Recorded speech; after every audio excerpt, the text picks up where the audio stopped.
একমাত্র আল্লাহ ছাড়া এই পৃথিবীতে এবং পরকালে আমাদের আপন বলে কেউ নাই। বাকি সবাই সবার স্বার্থের জন্য আছে। মানুষ মানুষের অবস্থানকেই মূল্যায়ন করে। আমরা মারা গেলে পরে 40 দিন তারা আমাদেরকে মনে রাখবে কিনা সন্দেহ আছে। বিশ্বাস করছেন না? এই যে আমাদের অনেক আত্মীয় স্বজন মারা গেছে না, বছরে একটা বারো কি কবরস্থানে কেউ গিয়েছে?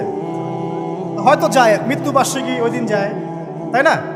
দেখেন আমরা কিন্তু আস্তে আস্তে ভুলে গিয়েছি তাদের, আমরা ব্যস্ত হয়ে গেছি। ঠিক একইভাবে তারাও আমাদেরকে ভুলে যাবে। এই জন্যে আমি বারবার আপনাদেরকে মনে করে একটা কথা, আমার জীবন থেকে উপলব্ধি করি একটা কথা, যে একমাত্র আল্লাহ ছাড়া এই পৃথিবীতে এবং পরকালে আমাদের আপন বলে কেউ নাই। বাকি সবাই সবার স্বার্থের জন্য আছে। মানুষ মানুষের অবস্থানকেই মূল্যায়ন করে। মানুষ মানুষের অবস্থানকেই মূল্যায়ন করে। আল্লাহ রাব্বুল আলামিন আপনার ভিতরটাকে ভালোবাসেন। দেখেন আপনি যখন নামাজ পড়েন নাই, আল্লাহ পাক কিন্তু আপনাকে ধ্বংস করে দেন নাই। আল্লাহ পরম করুণাময় আপনাকে হেদায়েত দিয়ে নামাজি বানিয়ে দিয়েছেন। জীবনে অনেক পাপ করেছেন, ইনস্ট্যান্ট আল্লাহ পাক শাস্তি দিতে পারতেন, আল্লাহ পাক দেন নাই। আল্লাহ আপনাকে ভালোবাসেন, আল্লাহ আমাকে ভালোবাসেন।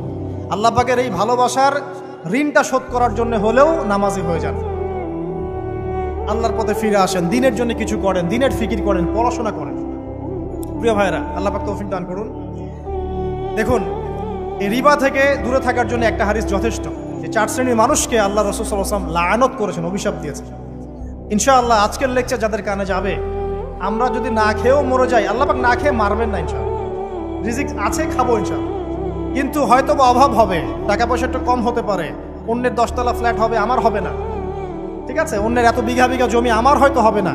কিন্তু ইনশাআল্লাহ তাআলা এই যে দুনিয়ার মুসাফিরের জীবনটা, এটা মুসাফিরের জীবন না? মুসাফিরের জীবনটা কেটেই যাবে ইনশাআল্লাহ। কাটবে না? যে কোনোভাবে কেটে তো যাবেই ইনশাআল্লাহ। এই যে পরকালের জীবনটা একটা চেতনার শক্তি, জানেন? দুনিয়াতে যত বাধা বিপত্তি আসুক, গাল মন্দ খান, গীবত তহমত খান, কষ্ট হোক, নির্যাতন হোক, একটা বিষয় মনের মধ্যে শান্তি দেয়। কি শান্তি? যে এই দুনিয়ার জীবনটা তো আর চিরস্থায়ী নয়, এটা তো আর সারা জীবন থাকবে না। ইনশাআল্লাহ এই অবস্থা আস্তে আস্তে পরিবর্তন হয়ে যাবে। ফাইন্না মাআল উসরি ইউসরা, পরকালে ইনশাআল্লাহ পাবো। দুনিয়াতে না পেলে কি হয়েছে, পরকালে পাবো ইনশাআল্লাহ। যুবক ভাই, এসব জেনা ছেড়ে দেন, আল্লাহ রাব্বুল আলামিন আপনার জন্য হুর রেখেছেন জান্নাত, ইনশাআল্লাহ পাবেন ইনশাআল্লাহ। এটা ছেড়ে দেন, সুদ ছেড়ে দেন, আল্লাহ পাক আপনার জন্য হাউজে কাউসার রাখছে ইনশাআল্লাহ, ঠিক আছে? অন্যায় পাপ ছেড়ে দেন, আল্লাহ রাব্বুল আলামিন আপনার জন্য জান্নাত রেডি করে রাখছে ইনশাআল্লাহ। এই দুনিয়ার জীবনটা ধোঁকা, একটা ছোট্ট জীবন, পুরা ধোঁকা, কিচ্ছু নাই এর মধ্যে। আমার কথা শোনেন, এই দুনিয়ার জীবনে কিছুই নাই। চারপাশে অনেক কিছু মনে হবে, আপনার বাড়ি আছে, গাড়ি আছে, স্ট্যাটাস আছে, টাকা পয়সা, প্রতিপত্তি সব আছে। আদতে আপনি একা, আদতে আপনাকে একাই কবরে যাওয়া লাগবে, একাই আল্লাহর সাথে হিসেব নিকাশ দিতে হবে। কেউ নাই সাথে, আমাদের সাথে কেউ নাই। কিন্তু আপনি মনে করছেন যে সেলিব্রিটিজম, বড় আমি পলিটিক্যাল নেতা হয়েছি, আমাকে সবাই চেনে, আমি ইকোনমিক সেক্টরে লিড দেই, রাষ্ট্রকে লিড দেই, আমি ধর্মতাত্ত্বিক ক্ষেত্রে লিড দেই, আমাকে দেখলে মানুষ বাহবা দেয়, ইত্যাদি ইত্যাদি। দিন শেষে আমি একা, আপনিও একাই, আমাকেও একাই যেতে হবে, আপনাকেও একাই যেতে হবে। এগুলো সব চারপাশের খালি অন্ধ মোহ, আর কিছু না। এই মোহের মধ্যে ঢুকে পড়বেন না, আল্লাহ পাক তৌফিক ইনায়াত করুন। নবী সাল্লাল্লাহু আলাইহি ওয়াসাল্লাম বারবার বলতেন, আল্লাহুম্মা ইন্নী আউযু বিকা মিন ফিতনাতিদ দুনিয়া, বলতেন না?